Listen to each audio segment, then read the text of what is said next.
بسم اللہ الرحمن الرحیم۔ میرے پیارے بھائی، آپ نے بہت ہی پیاری پوسٹ بھیجی ہے۔ یہ ایک حدیث ہے اور بہت ہی زیادہ علمی حدیث ہے۔ یہ نبی علیہ السلام کی تعلیم کا ایک انداز تھا، اور یہ تعلیم کا انداز نبی علیہ السلام کو اللہ تعالیٰ نے سکھایا تھا، معلم بنا کے بھیجا۔ جس طرح وہ والی روایت ہے کہ قیامت کے دن 7 قسم کے لوگ اللہ کے عرش کے سائے کے نیچے یا اللہ کی رحمت کے سائے کے اندر ہوں گے، جب اس سائے کے علاوہ کوئی اور سایہ نہیں ہوگا۔ تو اس میں دیکھیے کتنی زبردست باتیں بیان ہوئی ہیں، ایمان عقیدے میں نکھار لانے والی، آخرت کی طرف دھیان لے جانے والی۔ اس روایت کے اندر 7 چیزوں کا ذکر ہے، ذرا دوسرے انداز سے فرمایا نبی علیہ السلام نے، اور یہ روایت ہے ابو ہریرہ رضی اللہ تعالیٰ عنہ سے کہ نبی صلی اللہ علیہ وآلہ وسلم نے ارشاد فرمایا، 7 ہلاک کرنے والی باتوں سے دور رہو۔ یعنی وہاں 7 باتیں اپنانے کے لیے کہا گیا، یہاں 7 باتوں سے دور رہنے کے لیے کہا گیا کہ 7 باتوں سے دور رہو، یہ ہلاک کرنے والی ہیں۔ لوگوں نے پوچھا یا رسول اللہ وہ کون سی باتیں ہیں؟ فرمایا اللہ کے ساتھ شرک کرنا۔ نمبر 1 اللہ کے ساتھ شرک کرنا۔ دیکھو کتنا زور ہے، نبی علیہ السلام کا فہم و فراست دیکھیں، اور اللہ کا حکم دیکھیں، کس چیز سے اللہ تعالیٰ نے روکا ہے۔ کتنا خیرخواہ ہے اللہ تعالیٰ ہمارا، جس نے اپنے نبی کے ذریعے یعنی اس تعلیم کا انتظام کیا، اور یہ باتیں پھر مالک نے ہم تک پہنچائیں۔ فرمایا اللہ کے ساتھ شرک کرنا۔ نمبر 2 جادو کرنا، یہ سحر کرنا۔ نمبر 3 ناحق قتل کرنا کسی کا، یعنی جس چیز کو اللہ نے حرام کر دیا قتل کرنا، اس کو قتل کرنا۔ اور چوتھی چیز سود کھانا، اوئے ہوئے ہوئے کتنا بڑا گناہ ہے۔ نمبر 5 یتیم کا مال کھانا۔ اور نمبر 6 جہاد سے فرار ہونا، یعنی بھاگنا۔ اور نمبر 7 ایک روایت کے اندر نبی علیہ السلام نے بہت زور دیا اس کے اوپر، نمبر 7 والی پر زور دیا کہ دیکھو پاک دامن بولی والی مومنہ خواتین کے اوپر تہمت لگانا۔ یہ 7 ہلاک کرنے والے گناہ ہیں۔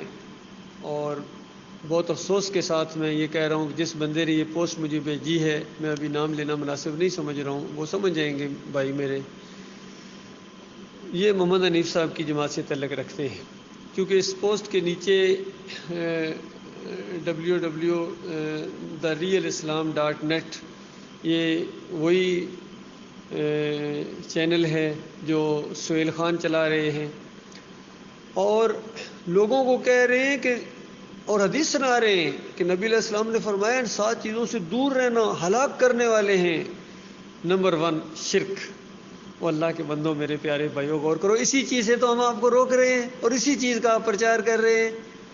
ایمان کی نعمت پا بھی چکے تھے، اس کے بعد آپ نے پھر سجدہ تعظیمی کا شرک ایجاد کیا ہے، اس پر قائم ہو گئے ہو۔ ایک نبی پر الزام لگایا، بلکہ 2 نبیوں پر الزام لگایا۔ ایک نبی پر یہ کہ انہوں نے نبی کے سامنے سجدہ کیا، دوسرے نبی پر یہ کہ انہوں نے سجدہ کروایا، اور پھر اللہ پر بھی الزام لگایا انہوں نے کہ اللہ تعالیٰ کی مشیت ہی یہی تھی، اس نے یہی چاہا تھا، اور پھر اللہ اس پر خوش ہو گیا، راضی ہو گیا، اللہ کی رضا کے عین مطابق ہوا ہے۔ یہ کتنے بھاری گناہ آپ سمیٹ رہے ہیں۔ تو یہ بہت بڑی بات ہوئی ہے کہ اسی لیے ہم کہتے ہیں دور رہو۔ دیکھیے یہ فرق ہے ایک دائی میں اور ایک پیر صاحب میں یا مولوی صاحب میں۔ ڈاکٹر عثمانی رحمۃ اللہ علیہ ہمیشہ کہتے ہیں شرک سے دور بھاگو، جہاں شرک کی بو بھی آئے وہاں سے بھاگو۔ دیکھا یہ ہوتا ہے حدیث پر عمل کرنا، یہ ہوتا ہے فہم و فراست دین کا فہم۔ حدیث کہہ رہی ہے دور بھاگو، قریب بھی مت جانا، اور یہ فہم و فراست ہے کہ پھر عملی طور پر شرک سے دور بھاگنا اور اس کے قریب نہ جانا۔ تو یہ اس کے اندر آپ لوگ ملوث ہو گئے، اس پر غور کیجئے۔ اس کے بعد دوسری چیز ہے کہ ناحق قتل کرنا، ظاہری بات ہے اس چیز سے آپ لوگ بچے ہوئے ہیں۔ اور سود کھانا، سود میں بھی ہمارے کتنے بھائی تھے جو بچے ہوئے ہیں، کچھ جو تھوڑے بہت ملوث ہیں وہ بھی بچنے کی کوشش کر رہے ہیں۔ اور پھر اس کے بعد سحر کرنا، جادو کرنا، اسے بھی ہمارے بھائی بچے ہوئے ہیں۔ اور پھر یتیموں کا مال کھانا، یہ تو خیر اکثریت بچی ہوئی ہے، لیکن پھر بھی کچھ نہ کچھ لوگ ہیں زیادتی کر جاتے ہیں۔ پھر جہاد سے فرار، تو یہ لیبل آپ کے اوپر لگ گیا ہے۔ آپ نے اللہ کے راستے میں جہاد کرنے کا ارادہ کیا تھا، اور اس ارادے کے ساتھ کہ ایک ہاتھ بھی نہ اٹھے ہماری حمایت میں، ایک زبان بھی ہمارے ساتھ نہ دے، پھر بھی ہم اسی دین کے اوپر، اسی ایمان اور عقیدے کے اوپر قائم رہیں گے، اسے بھاگیں گے نہیں، پیچھے نہیں ہٹیں گے۔ لیکن ذرا سی آزمائشوں کا دور آیا، کچھ پرچے کٹے اور کچھ سختیاں آئیں ہلکی سی، ابھی تو ہوا بھی نہیں چلی تھی، طوفان تو بعد میں آنے تھے، تو اس میں بھی آپ نے رائے فرار اختیار کر لی، بھاگ گئے، جہاد کے حصے بھاگ گئے آپ بریانیاں کھاؤ، پروگرام کرو اور تربیت کھیلو، یہی کچھ کرتے رہو۔ جو جہاد کا معاملہ ہے وہ آپ کے اندر اب نہیں رہا ہے، کیونکہ عقیدہ خراب ہو گیا، پھر جہاد کیسے کریں گے آپ؟ ہاں، شرک پھیلانے کا جہاد آپ کر رہے ہیں، جس طرح عمران خان کہتا ہے میں جہاد کر رہا ہوں جمہوریت کی وجہ سے، تو جو شرک کے ساتھ جہاد کرے گا یا شرک پھیلانے کا جہاد کرے گا، کیونکہ اب تو سب آپ کی یہی دعوت ہے، ہر جگہ یہی دعوت ہے آپ کی، یعنی قاری خلیل الرحمان صاحب جہاں بھی جاتے ہیں کہتے ہیں یوسف علیہ السلام کو سجدہ ہوا، منور سلطان یہی کہتے ہیں، محمد حنیف یہی کہتے ہیں، سہیل خان یہی کہتے ہیں، اس کے بعد طارق القادری بھی یہی کہتا ہے، طارق جمیل بھی یہی کہتا ہے، ابن کثیر بھی اسی سجدے کا قائل تھا، ڈاکٹر اسرار بھی، اور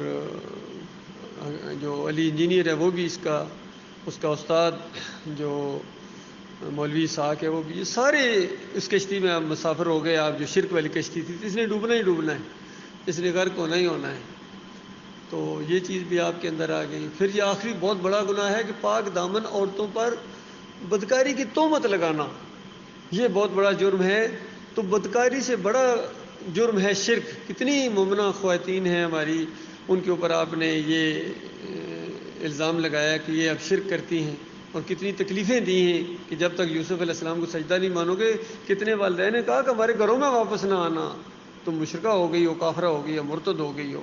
کتنی اذیت پہنچائی ہے آپ لوگوں نے حنیف صاحب کے ساتھ مل کر، کتنی خواتین، بولی بالی خواتین کی اذیت پہنچائی ہے، ان کے اوپر شرک کی تہمت لگائی ہے۔ یاد رکھنا، شرک کی تہمت یہ زنا کی تہمت سے بڑی تہمت ہے، زیادہ بڑا جرم ہے۔ کشف الموجود میں تو علی اجمیری نے 2 پیغمبروں کے اوپر بدکاری کا الزام لگایا، اس کی وجہ سے ہمیں اس سے نفرت ہے، اور اس کا ہم پوسٹ مارٹم کرتے رہتے ہیں کہ اس ظالم نے یہ معاملہ کیا ہے۔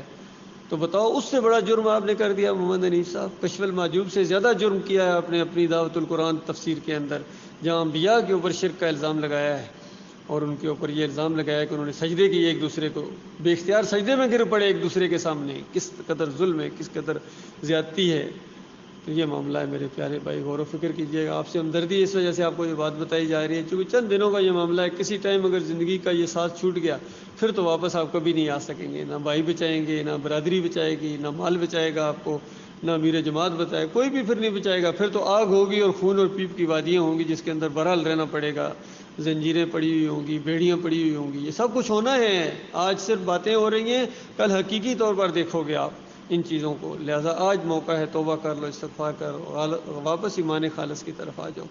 آپ تو آپ کے امیر بھی بہت ہی زیادہ معذور ہو گئے ہیں، ان کو بلکہ ان کی جگہ دوسرے کو نامزد کر دیا گیا ہے تاکہ وہ کام کرے، کیونکہ اب یہ کام تو نہیں کر سکتے ہیں، لیکن پھر بھی امارت کے ساتھ چمٹے ہوئے ہیں، اور ان کا یہ طرز عمل بھی دیکھیں، یہ طرز عمل بھی ان کا مناسب نہیں، اگر ایمان خالص بھی ہوتا تب بھی ان کو یہ انداز نہیں اختیار کرنا چاہیے تھا۔ ہر چیز کا ایک وقت ہوتا ہے، اب چونکہ یہ بالکل ان کا ذہن الٹا ہو گیا ہے، کتنے شرک ان کے اندر آ گئے ہیں، اسی وجہ سے آئے سٹھیا گئے ہیں، اور ان کے دماغ کے اندر یہ خرابی آ گئی ہے، شرک کے اندر خرابی، شرک کی یعنی ان کے عقائد کے اندر خرابی آئی ہے۔ تو ان کو سمجھاؤ، مانتے تو ٹھیک ہے، نہیں تو چھوڑو۔ کیا یہ اللہ سے آگے ہیں؟ کیا جماعت اس لیے بنائی تھی کہ اللہ کے ساتھ مقابلہ کیا جائے گا؟ امیر کی بات مانی جائے گی اللہ کی کتاب کو پیچھے کر کے، اللہ کی بات کو پیچھے کر کے؟ یہ کتنا بڑا ظلم ہے، کتنی بڑی زیادتی ہے۔ پھر کیا فرق ہے آپ میں اور دیوبندیوں میں اور بریلویوں میں اور حدیثوں میں اور سلفیوں میں؟ کوئی فرق نہیں ہے۔ جس طرح وہ دلائل دیتے ہیں اپنے شرک، اسی طرح آپ بھی دلائل دیتے ہیں، وہ بھی شرک کو شرک نہیں کہتے ہیں، آپ بھی شرک کو شرک نہیں کہتے ہیں، تو یہ مسئلہ ہے۔